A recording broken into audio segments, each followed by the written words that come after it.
This was awesome.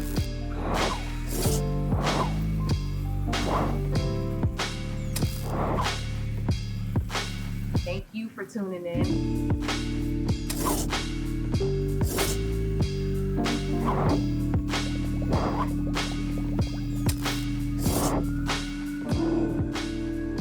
This video was brought to you by Shuckin' and Jivin'. Welcome, Dr. Steve Gallon, the third, right? The third, fifth. Yes, No. ma'am. The third. Yes. Good afternoon today, Tate and High-Low News. Congratulations on the great work that you're doing, and I'm very, very excited to be able to spend a few moments with you. So I hope you're staying safe. I see that you're staying actively engaged. Yes. And always on top of the 411, giving the community that relevant smoke, that relevant fire, making sure that people are aware and really, really speaking truth. So I salute you as always. I salute you. Oh man, I really appreciate that cosign, that big ups from you, because that means a lot. And I just want to, just publicly say thank you, because you've definitely always encouraged and supported what we do here at High-Low News. And because of that, because you're so honest, you're so raw, I feel like you're the perfect person to kick off what I've been doing with this video series. And I want to interview, elected officials, get a pulse on what's going on in their district. And I've been seeing you've been hot right now. Like I've been watching your interviews to prepare for this one. And I see that you're really giving people not just like those nice packaged answers. They're raw and they're honest and they're real answers. And so I wanted my millennial audience to get a better education on the pulse of what's going on with the district, what they can expect right now in the future with the pandemic, and then also get into some things you got going on, not going to say personally, but some fun projects you have going on. Yes, absolutely. Yes, absolutely. So I'll just jump right in. Yeah, let's go. We're in District 1. Let's go. Okay, let's go. I saw in the interview you were talking about what the new school year will look like.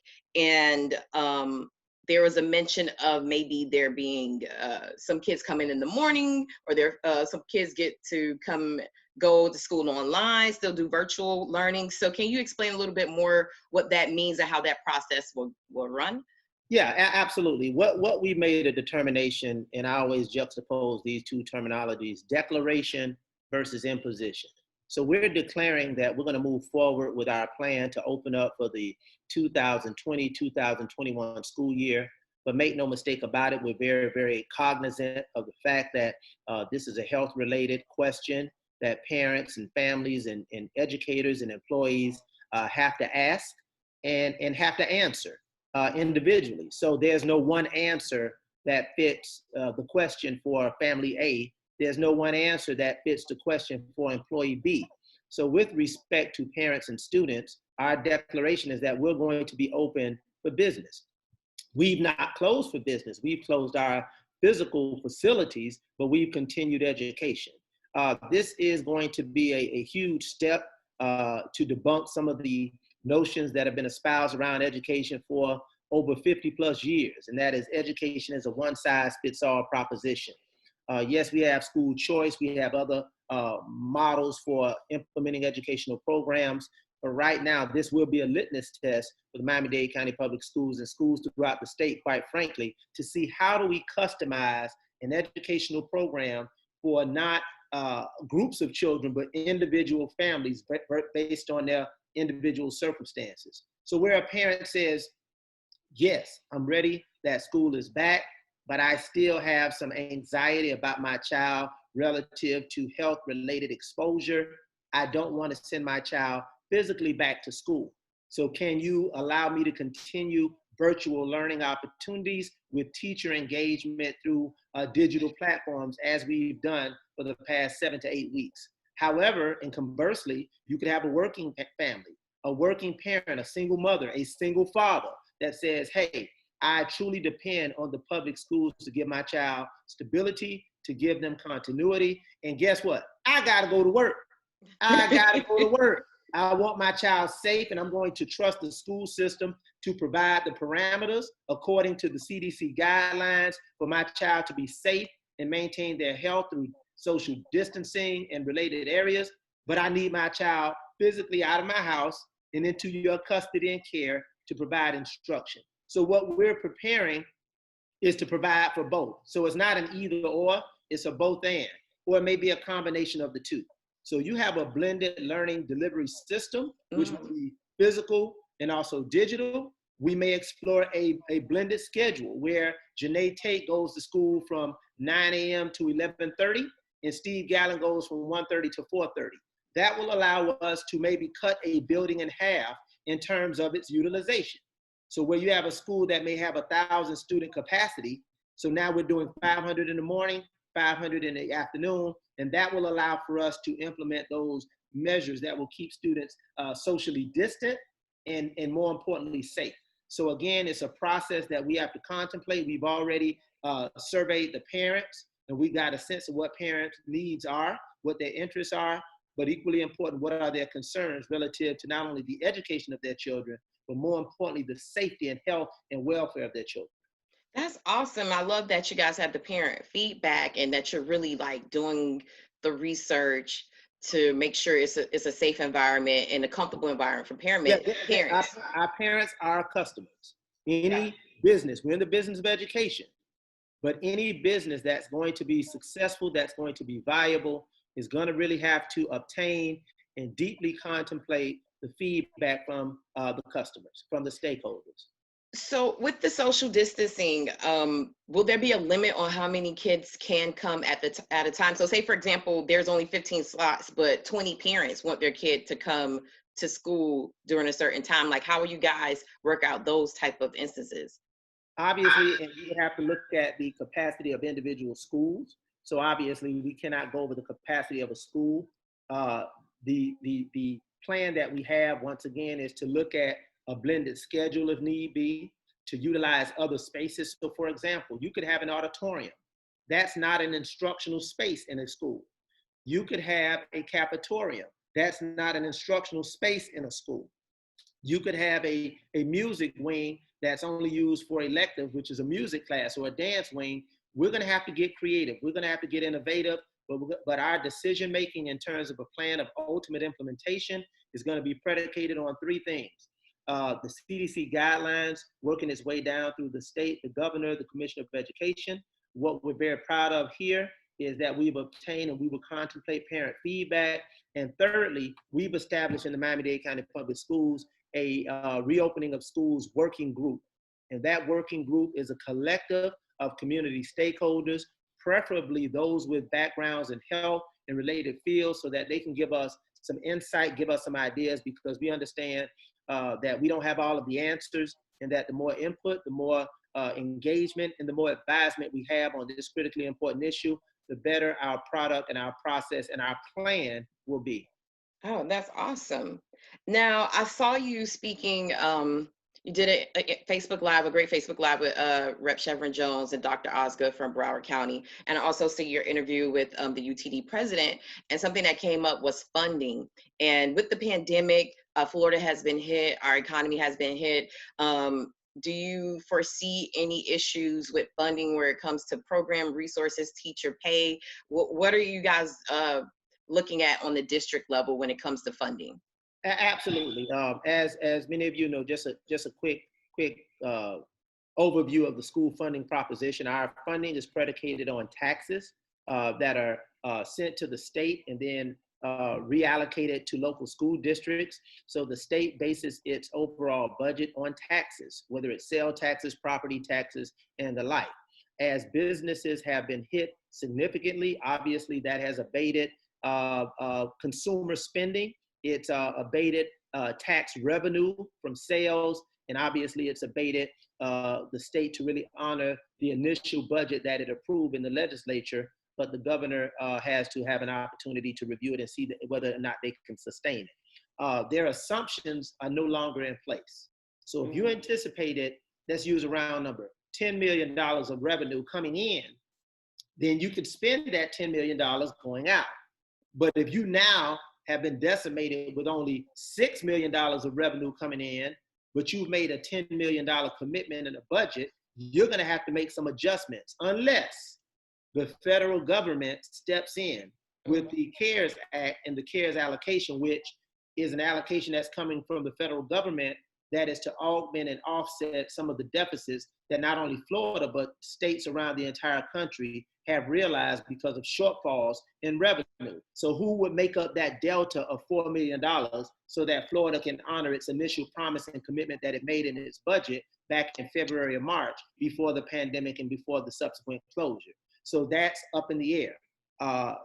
Washington passed it. Now the governor has made some determinations about its allocation, and we're anticipating that coming through, because if not, it will be devastating to public schools, not only in Miami, not only in the state of Florida, but around the country. Wow. Secondly, the governor indicated at the onset of this school year that this would be the year of the teacher. It has absolutely been more the year of the teacher. If anybody had any questions about the role, the responsibility, and the value of teachers in public schools in terms of community stability, business stability, just the overall stability and continuity and preservation of our society as a whole, those questions have been answered loudly.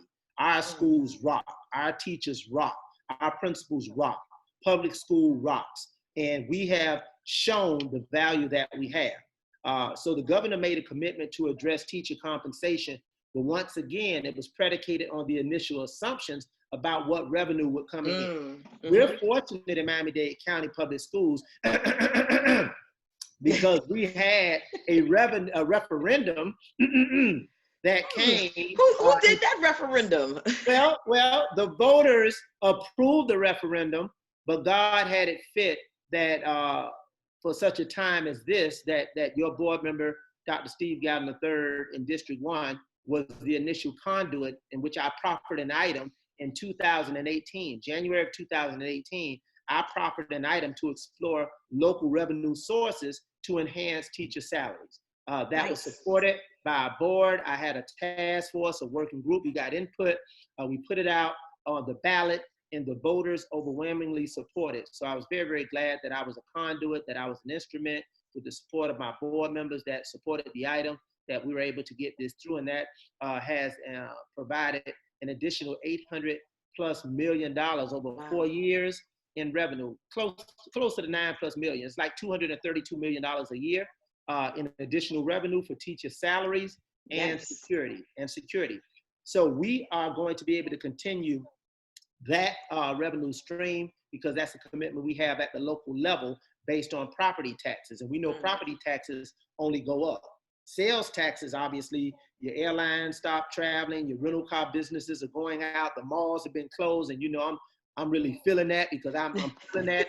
I'm really feeling that. I want to go in the mall. Oh, you like to shop. The window shop and catch some sales at Bloomingdale's, so it all has a ripple effect on what happens at the state of Florida, ultimately what happens in terms of money coming to Dade County Public Schools, and ultimately what happens in the educational quality of our children.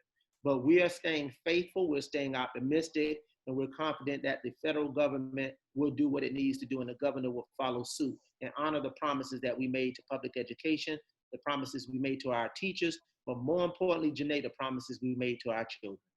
Oh man, I'm definitely going to keep an eye out on that federal funding, and hats off to you for creating that referendum or presenting that so that teachers can get pay raises or ensure their salaries, because they need it and they deserve it. And it was just a year in and year out thing. I just got to say this: it was a year in, year out. They have session in Tallahassee. We don't come back with the money, and what do? We complain. Mm-hmm. We lament. We get frustrated. It's Tallahassee. It's Tallahassee. It's Tallahassee. I'm a person that asks, what can we do?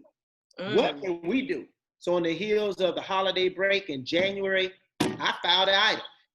I wrote the item, called for it, proffered it, went on the agenda and say, what can we do locally to address this particular issue? Because I just could not continue year in and year out. And that was like going into my second year on the board. And I just kind of had watched this merry-go-round of blame about what Tallahassee wasn't doing, and Tallahassee wasn't doing it. They weren't doing it.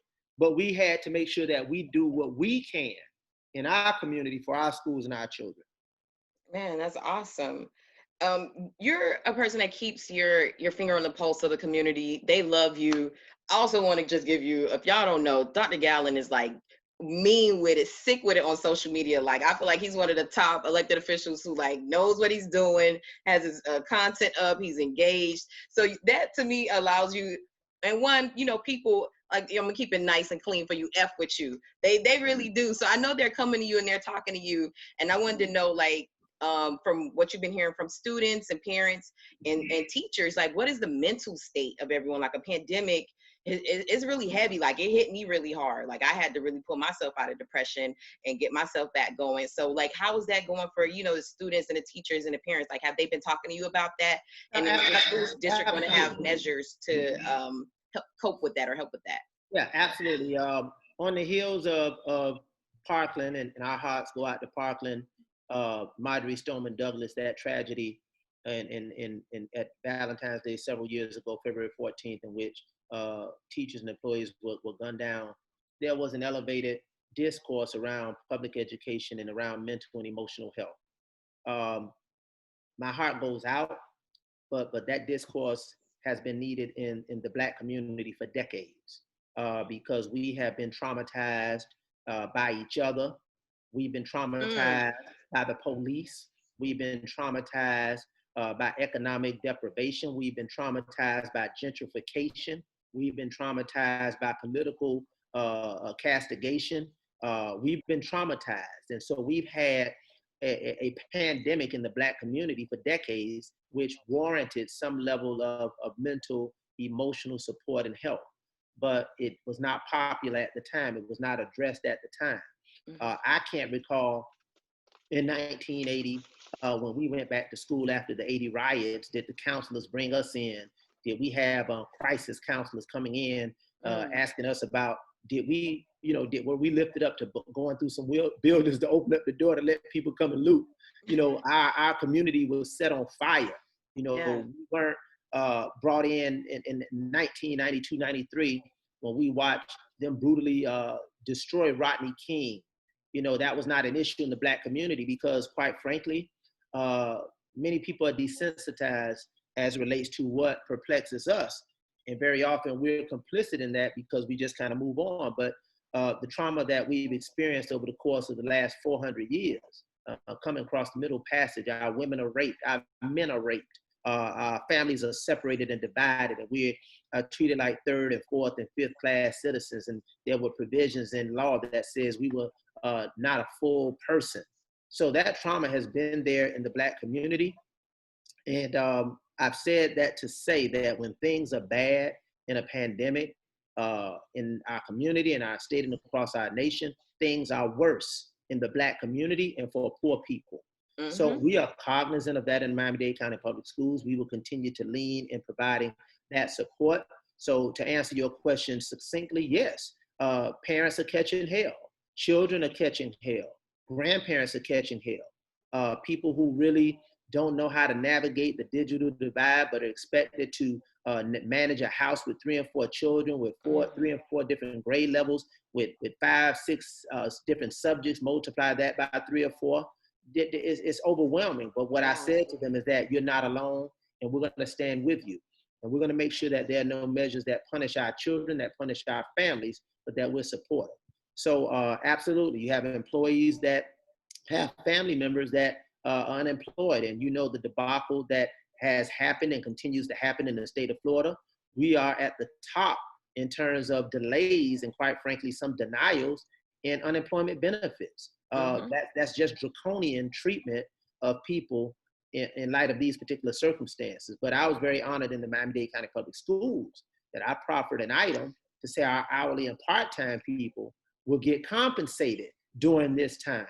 And people ask, well, how could you do that? How could you do that? Because I understood as a former teacher, principal, and superintendent, and now school board member and vice chair, that the budget for this fiscal school year was already set. It's already been allocated. So the money was going to flow anyway. So if we had the money flowing anyway, and that money was supposed to flow into the district and into the pockets of our hourly employees, our part-time employees, people who are robbing Peter to pay Paul and just making ends meet, let's keep these people whole and let's pay them anyway. And our board members saved one. That item passed 8-1 to reinforce and affirm a plan prepared by the superintendent to pay our part-time and hourly employees. So I the need to, pandemic did not impact them economically. So it's about being a conduit for the least, the last, and the lost. And mhm. that's something we have to be committed to. We have to be unapologetic about. And when it comes to our people and those who really don't have a voice, we have to really be about that life.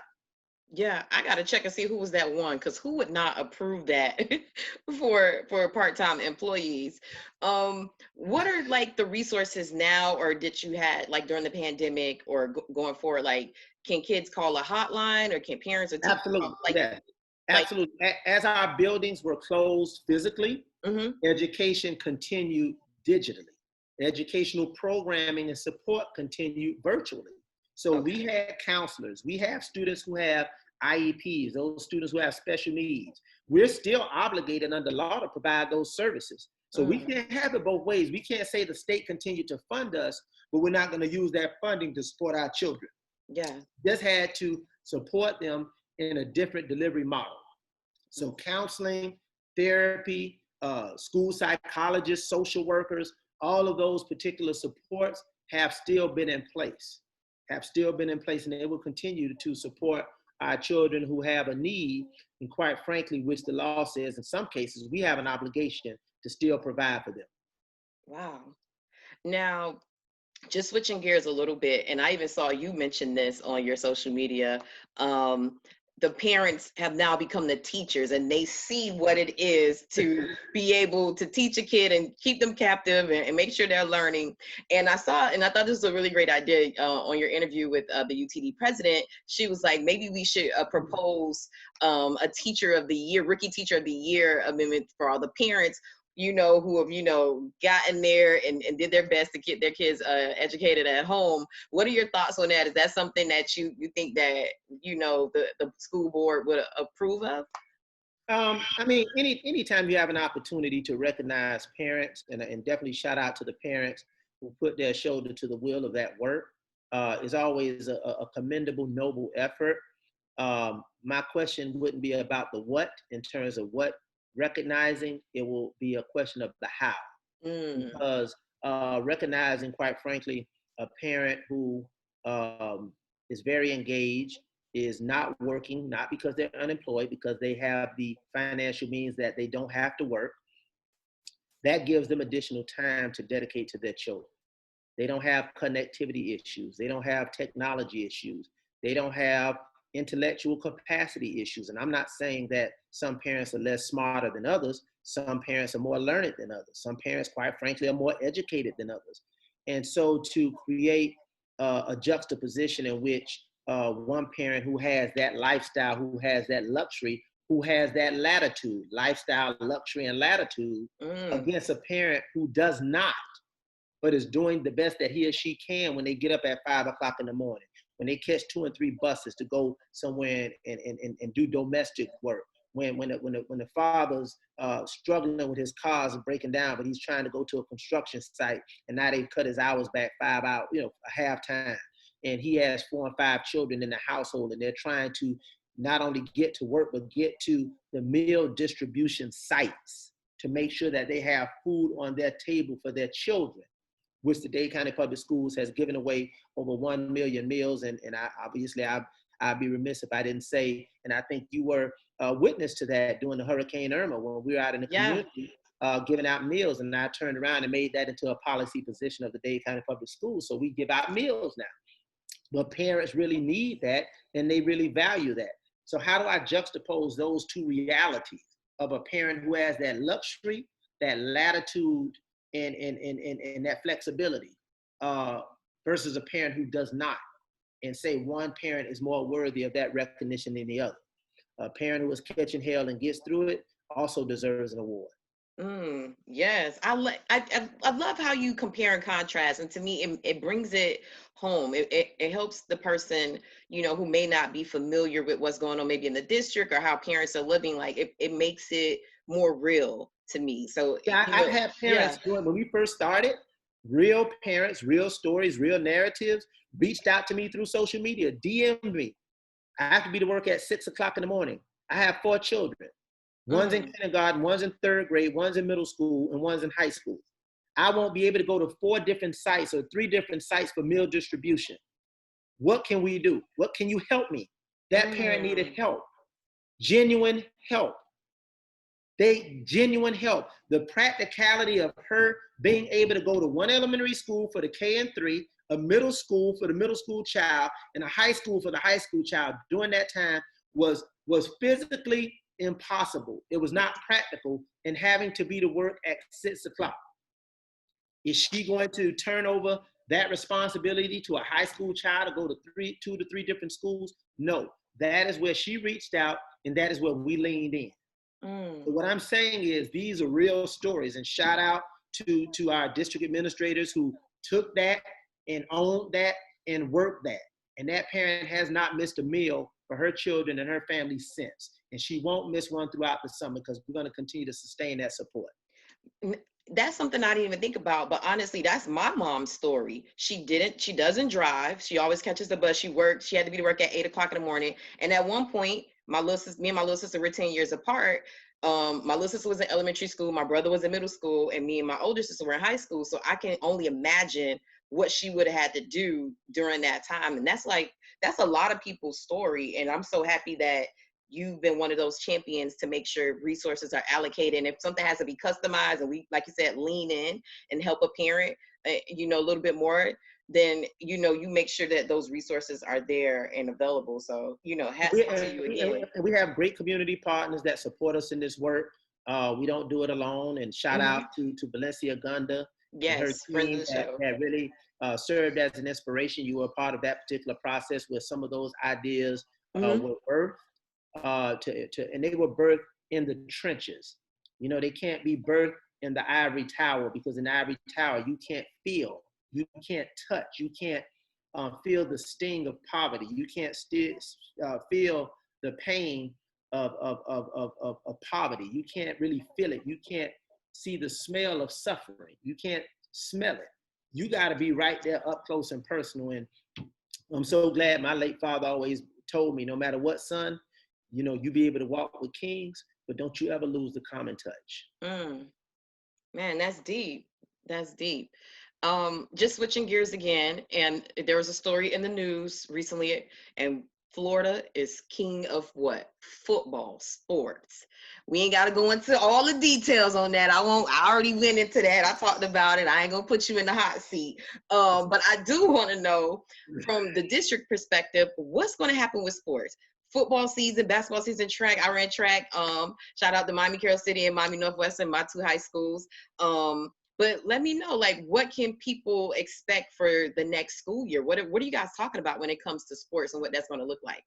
Our plan, as we indicated, is to open school and to have school. And as a former high school principal of 7 years at Miami Northwestern Senior High School, and one that has been an avid supporter of athletics and the arts and activities, it's not an either or, it's a both and. We're going to have a school experience. We got to provide to the best extent possible the fullness of a school experience, whether it's elementary, middle, or high school. But we have to do it within the guidelines. So we are, once again, operating in a very fluid state, because from the CDC to the governor's office to the commissioner of education, we have to line up with those particular parameters, while at the same time customizing a program that's unique to this community. So that being said, we had to obviously suspend spring sports, but what we did make a commitment to, and I want to say this parenthetically, but with punctuation, we made a commitment to still give those coaches their spring supplements. So coaches usually wait for the supplemental positions, the supplemental payments to come in the spring, and that's significant. It could be several $1,000s that a person has budgeted into their particular household. But because we didn't have spring sports, there was some anxiety around, will we get our supplements? So we advocated for it. And did you get it? They're going to get it. Yes, I advocated for it. I asked the question. You called the question, and that's about leadership, and that's about what that representation is. The Bible says you get not because you ask not. And if you're at the table and you don't raise issues that are critically important for the people who are not at that table, who have you at that table, to be their voice in their absence, They don't put you there to be the voice, to be silent in their absence. Because if you're silent and they're absent, nobody's interests get represented. So I spoke up on that particular issue. The district thought it was fair. It was budgeted again, and I knew that because it was budgeted. And those coaches were going to get their money.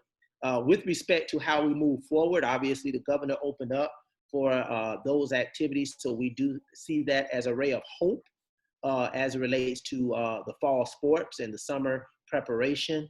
But once again, we have to get these updates that come in a very fluid manner. And right now, I think we're in the second week of reopening in the Miami-Dade community. So we have to kind of see how that goes and how our working group formulates its recommendations to us. Again, we don't want to make those decisions in a vacuum. And unlike some of the people in Washington, D.C., we do believe in science and we do believe in data. We don't believe in feelings and Hello. sentiments. Okay, so we got to see what the data, and I'm not going to tell you how to do a root canal because that's not my wheelhouse. I'm going to talk to a dentist about doing a root canal, but I can tell you about education. I can tell you about public service, and some people believe I can tell you a little bit about politics.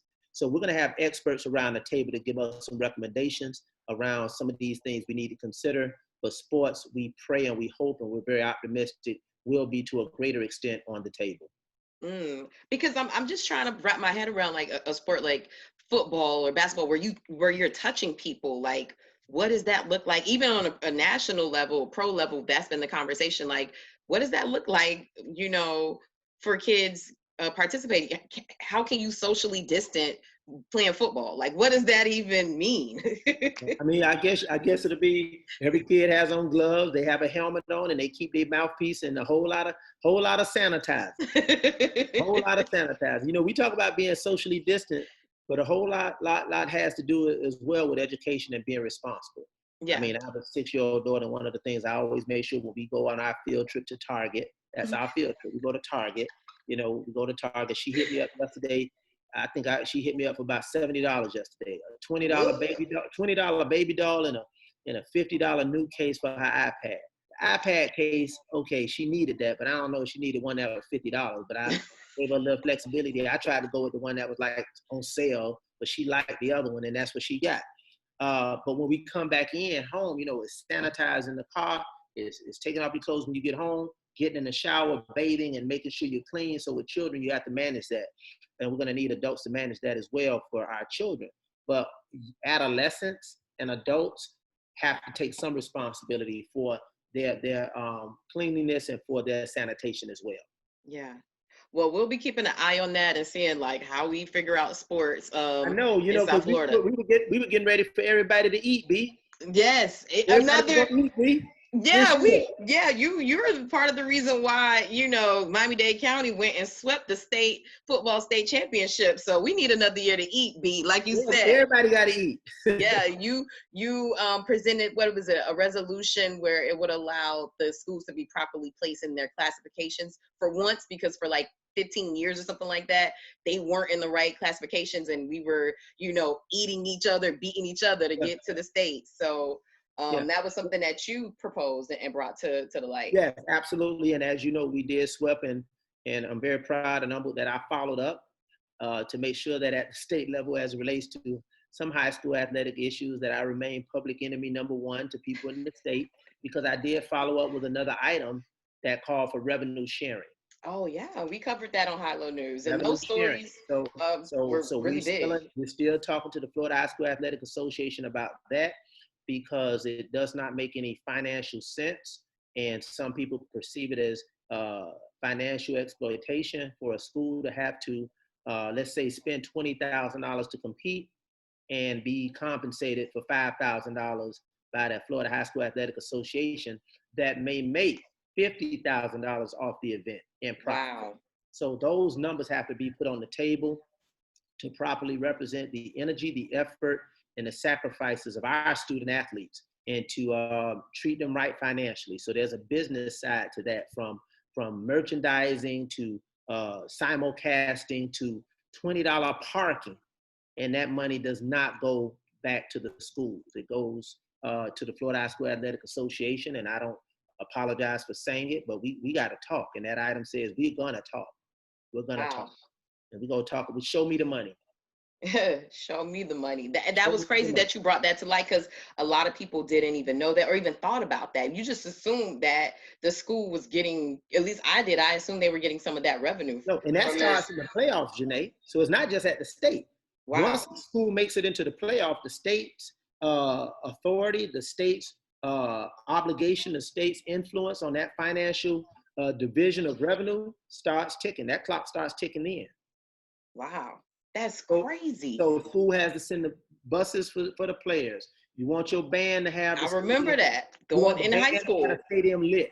And that's why Yeah. you find, shout out to Teddy Bridgewater, who stepped in and wrote a check Nice. for the band to go because the school couldn't afford that at Northwestern. Shout out to Freezy and those at Carol City when they went to Mm-hmm. state, how they Just step right. in, Yeah. and lean in financially to look out for those children because the revenue is not there, et cetera, et cetera, et cetera. So just do right by our kids, do right by our community. And we cannot be complicit in our silence when we see conspicuous exploitation. Yes, with the big words, you're definitely the doctor. Cannot be complicit in our silence when we see conspicuous exploitation. I don't know where that came from. I love it. You get the one-liners. You give us those. You're walking a headline. I love it. That's great for me.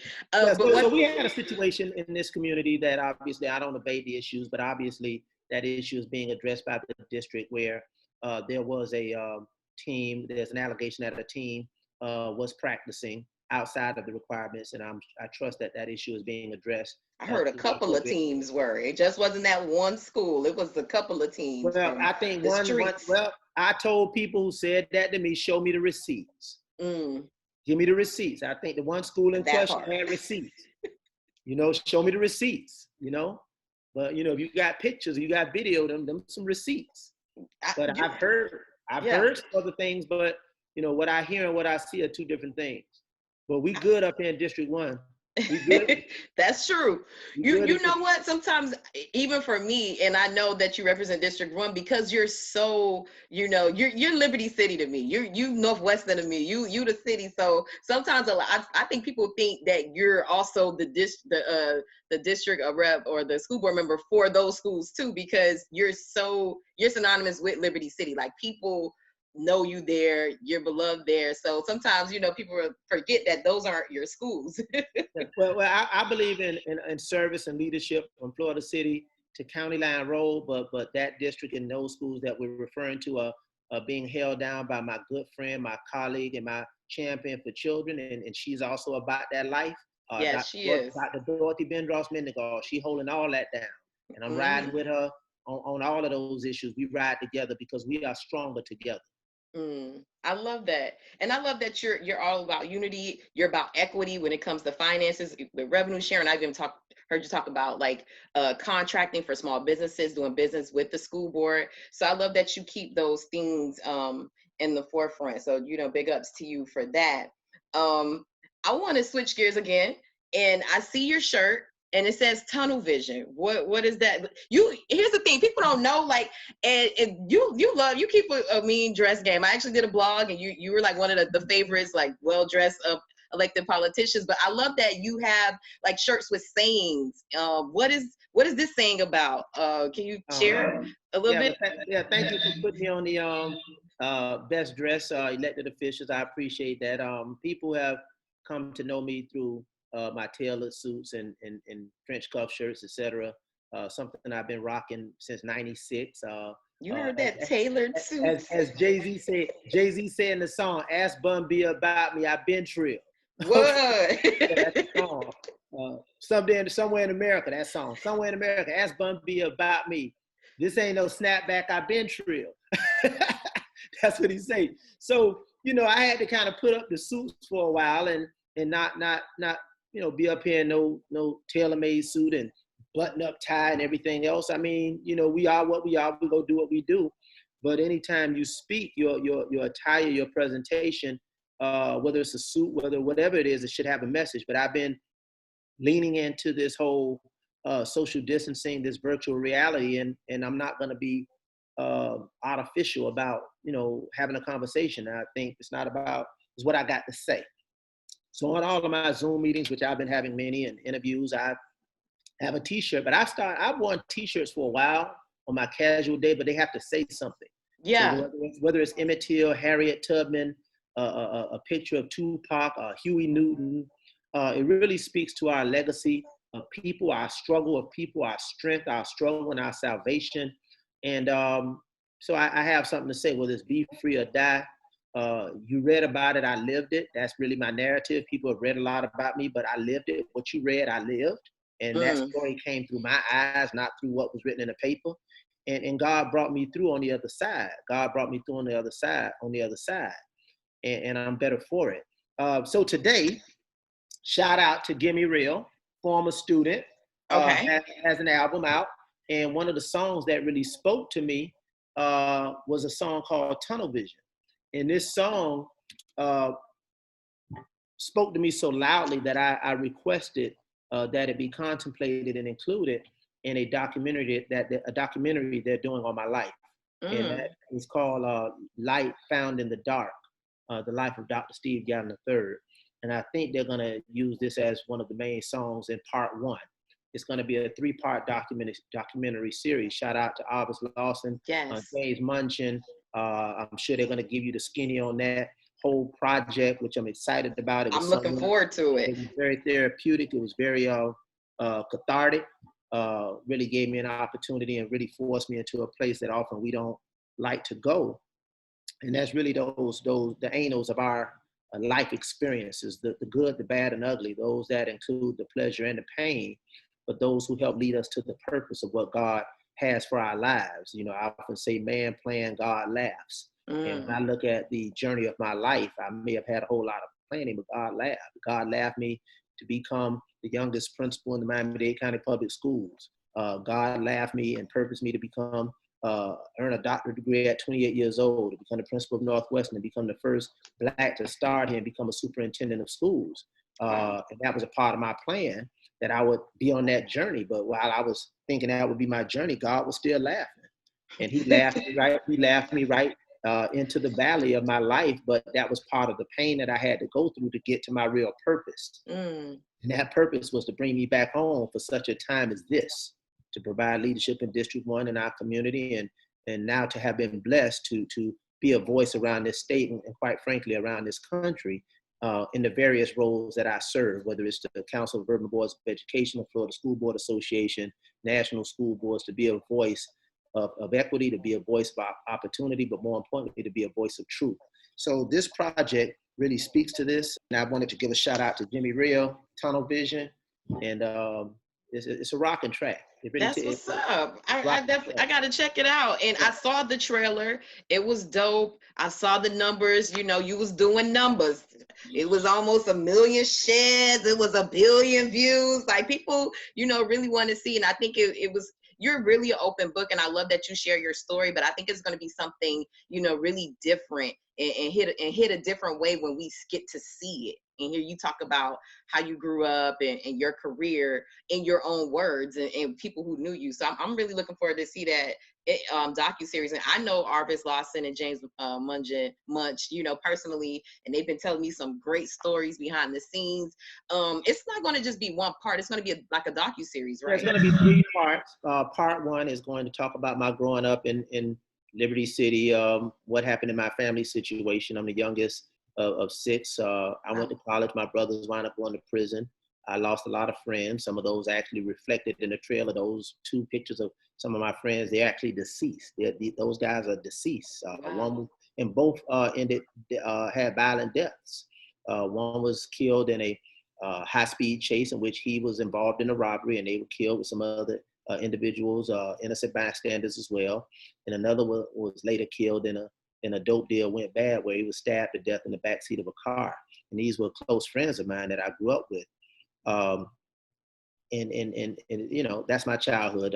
But I did graduate from school, and the next phase we'll talk about my quick transition into college. I graduated in 3 years from FAMU with honors, and I came right back and started my career at the age of 20 as a single father. And that was a turning point in my life, having a child at 16 years old and really having to step up and assume my proper place. And the part 2 will really deal with my career in Miami-Dade County Public Schools. And part three will speak to my ascension to the superintendency, which is the professional mountaintop of a school system. It is. But it also will speak very clearly with clarity to my fall into the valley in that experience, but how God had another purpose for my pain. And that purpose for my pain brought me back through and brought me back home for such a time as this to win the seat for District 1 and really elevate and keep my word and really go above the promise that I made to the people that elected me here in District 1 after 9 years of the same leadership, and really brought a new voice around what public service and what public servants should really represent. So I'm excited about the project. It's just another framework, another iteration of us being able to tell our own story, And that's why I really, commend you as a journalist, as a professional, but one who has an eye and an ear and a voice of authenticity. And you don't sugarcoat what it is, good, bad, or indifferent. You keep it real, you keep it 100. And that's what we need, because we can only grow in our truth.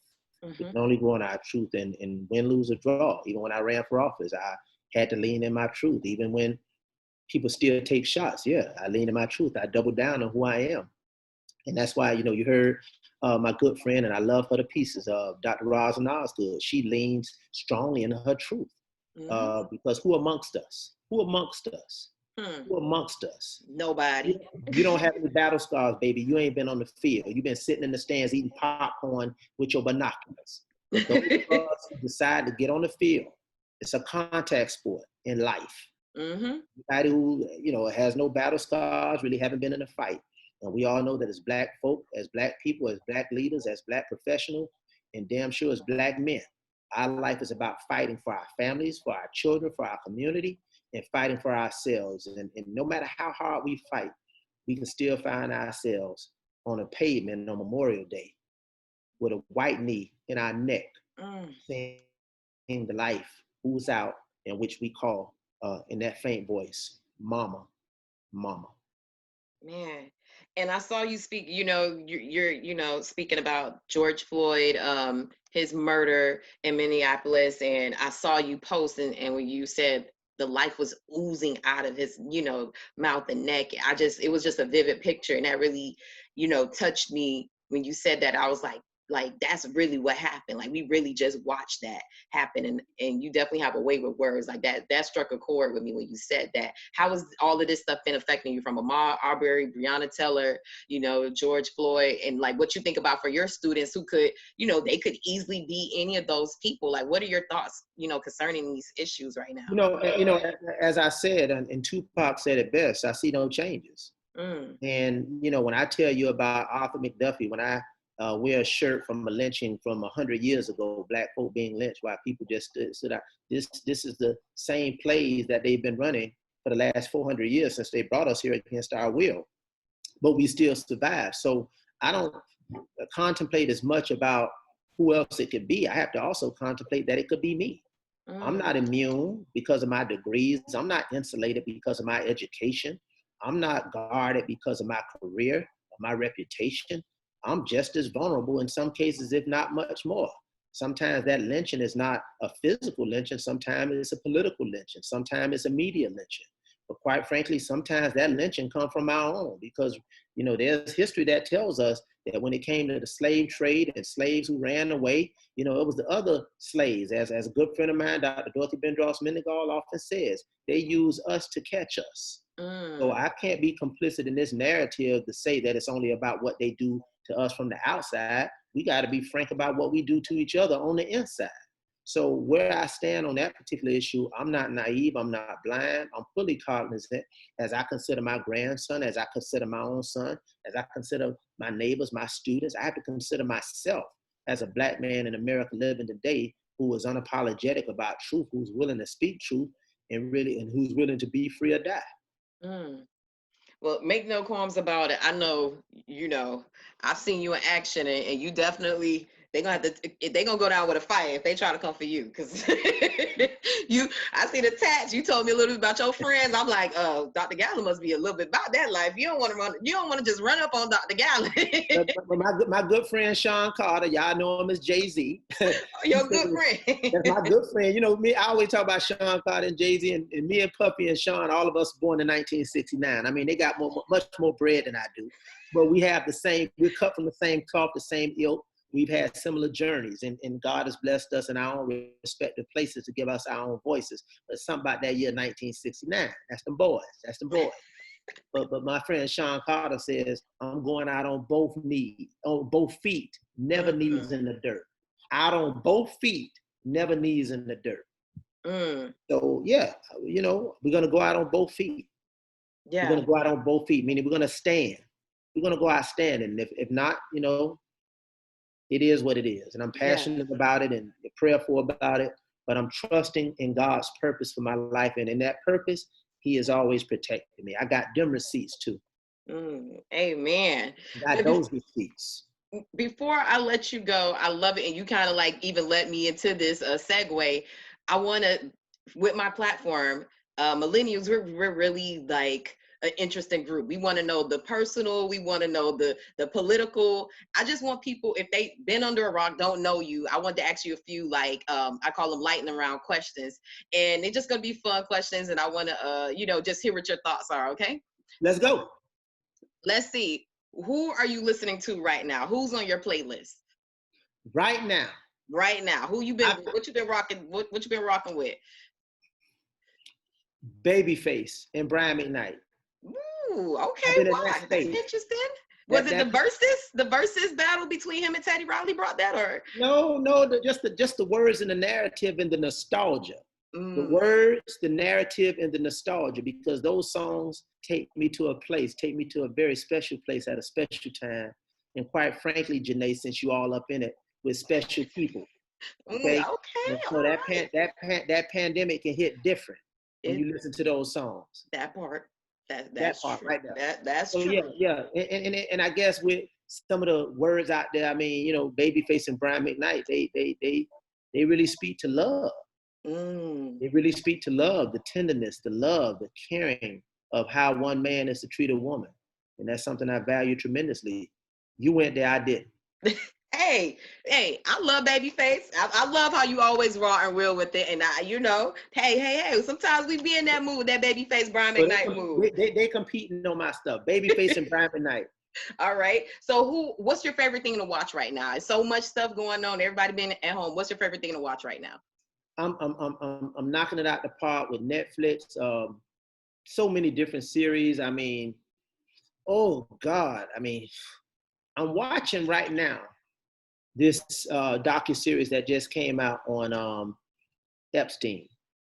Yeah, I want to watch that one. Epstein, and how he utilized his money and power to exploit women, young women, and how the system was complicit in the protection of a white man for that.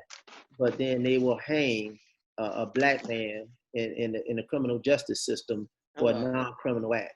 So I kind of juxtapose that, and I'm just trying to watch that reality, and it serves as further confirmation of us having two different systems of justice, two different systems of accountability, one for the poor, the black, and the colored, and one for the rich, the powerful, and the white. I want to get into that. So you're saying that's a must watch right now? I'm watching. I'm on episode 1. Okay. All right. So next question. Who's your favorite music artist? I think I got an idea, but just let me know. Who's your favorite music artist? You got to go with Jigga. Jay-Z. I mean, he tells my story, man. I mean, any album you pick up, I can relate to that story. I mean, that follows the soundtrack of my life. Like you like early, you all Jay-Z. You said the whole catalog. Start with, you want to go Reasonable Doubt? You want to take it all the way to the Black Album? What you want to do? You know, I mean, we can go through. I love it. Then, you know, we got our grown man on with 444. He has a song on there that really spoke to me in terms of his standing in the truth as it relates to his family. and things that were very deeply personal to him, and it had provided an opportunity for me to emancipate some things in my life with my family and my family members. And that's for another topic for another time. But it was very powerful revelation that he had to come to grips with. And when he did that, if I had his number, I would have picked up the phone and just called him and said, man, in tears, I might have just said thank you, because Man. we had gotten to a point in our lives that is sometimes important for us to just let certain things go and let certain things be. And realize that this is what life was, and it doesn't change anything about the people we care about and the people we love in our lives, no matter what. Man, that's deep. And I've also seen you with the story of OJ hat. So that's why I was like, I kind of knew it was Jay-Z, but I wanted to hear from you personally. You a And, big and I had an opportunity to sit down and just chat with him in Miami Gardens when they had the event up there, and we sat next to each other when he You came. met him. Yeah, and we sat on the stage, me, him, the mayor, and everybody. But it's just like talking to one of your homeboys. I mean, he understands what my father said, being able to walk with kings but not lose the common touch. Man, that's dope. That's dope. Man, I have no more questions. You've laid it all out on the table. I really, really appreciate you, Dr. Steve Gallon, Vice Chair of Miami-Dade County School Board. I got that correct?